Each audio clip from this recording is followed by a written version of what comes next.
In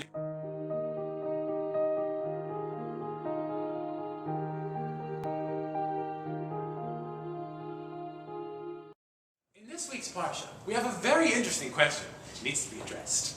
Why is it that animal sacrifice, a concept which is so foreign to our religion and seems very pagan, has such a central part in our service, our practice? Maimonides has a very interesting and unique explanation for why this is the case. His suggestion is that the Jews were so familiar with animal sacrifices as being the way to serve a god, just having left Egypt, that Hashem instructed them to do what it was that they were familiar with. Many other Rishonim seem to have the same approach.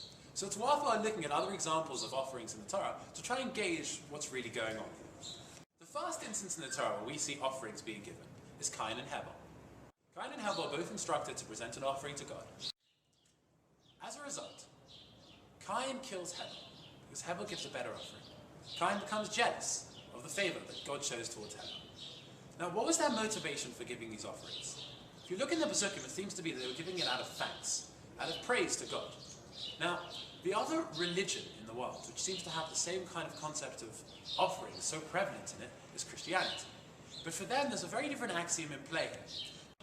In Christianity, offerings are used for the purpose of repentance and redemption.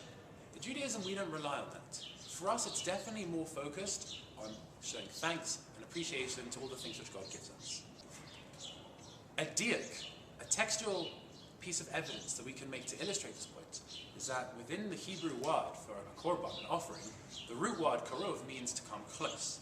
And for us, the purpose of giving korbanos, which are offerings, are in order to better our relationship with God and develop ourselves as a people and as a united people as a whole.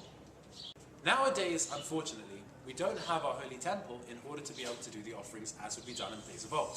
So instead we have the prayer service which has been constructed and developed in place of the offerings which will be given, and usually has textual references to the offerings which would have been given on the days which the prayers are said.